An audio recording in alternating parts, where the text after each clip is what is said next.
എല്ലാവർക്കും ഒരിക്കൽ കൂടി എൻ്റെ ചാനലിലേക്ക് സ്വാഗതം. ഇന്ന് ഞാൻ ഉണ്ടാക്കാൻ പോകുന്നത് ഒരു കുമ്പളങ്ങ വെച്ചിട്ടുള്ളൊരു കറിയാണ്. അപ്പോൾ അതിന് വേണ്ടി ഞാനൊരു 1/2 കിലോ കുമ്പളങ്ങ വാങ്ങിയിട്ട് എടുത്തിട്ട് അതിൻ്റെ സൈഡൊക്കെ കട്ട് ചെയ്ത് നല്ല സ്ക്വയറായിട്ട് കട്ട് ചെയ്ത് എടുത്തിട്ടുണ്ട്. ആ കട്ട് ചെയ്തതിന് കുമ്പളങ്ങ നമുക്കൊരു പാനിലേക്ക് ഇട്ട് കൊടുക്കാം.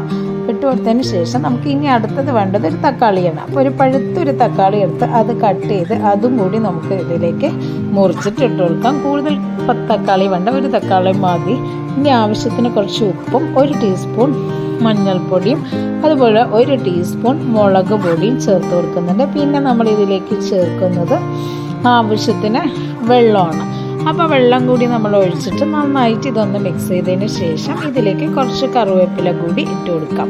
കറിവേപ്പില കൂടി ഇട്ട് കൊടുത്തതിന് ശേഷം മാത്രം നമ്മൾ തീ കത്തിച്ചിട്ട് ഈ മിശ്രിതം നമുക്ക് അടുപ്പത്ത് വെച്ചിട്ട് നന്നായിട്ട് ഒന്ന് വേവിച്ചെടുക്കാം. ഏകദേശം ഒരു 10 മിനിറ്റ് നമ്മൾ മീഡിയം ഫ്ലെയിമിലിട്ടിട്ട് ഒന്ന് വേവിച്ചെടുത്ത് വെക്കാം.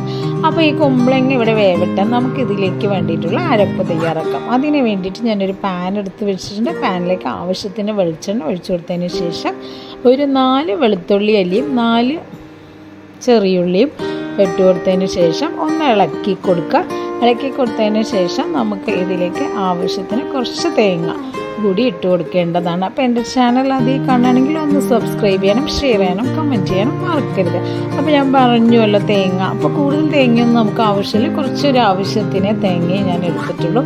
ഈ തേങ്ങ നമ്മൾ ശരിക്കും ഒന്ന് ഫ്രൈ ചെയ്തെടുക്കണം കേട്ടോ.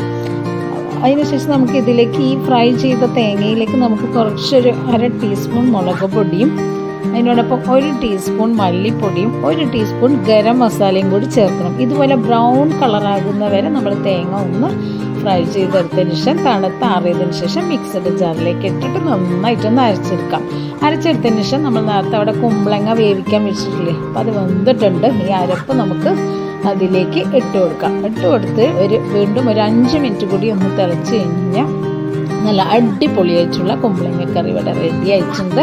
ഇനി നമുക്കിതിനെ താളിച്ചെടുക്കണം. അതിന് വേണ്ടി ഒരു പാന് വെച്ച് അതിലേക്ക് കുറച്ച് വെളിച്ചെണ്ണ ഒഴിച്ച് കടുക് കൂടിയിട്ട് ആ കടുക് പൊട്ടുമ്പോൾ ഏകദേശം ഒരു 10 ചെറുള്ളി ചെറുതായി മുറിച്ചിട്ട് ഇതിലിട്ട് അത് ഒരു ബ്രൗൺ കളറാകുമ്പോൾ നമുക്ക് കുറച്ച് കറിവേപ്പില കൂടി ഇട്ട് കൊടുത്ത് നമ്മുടെ നേരത്തെ തയ്യാറാക്കി വെച്ചിട്ടുള്ള കുമ്പളങ്ങ കറിയിലേക്ക് നമുക്ക് ചേർത്ത് കൊടുക്കാം.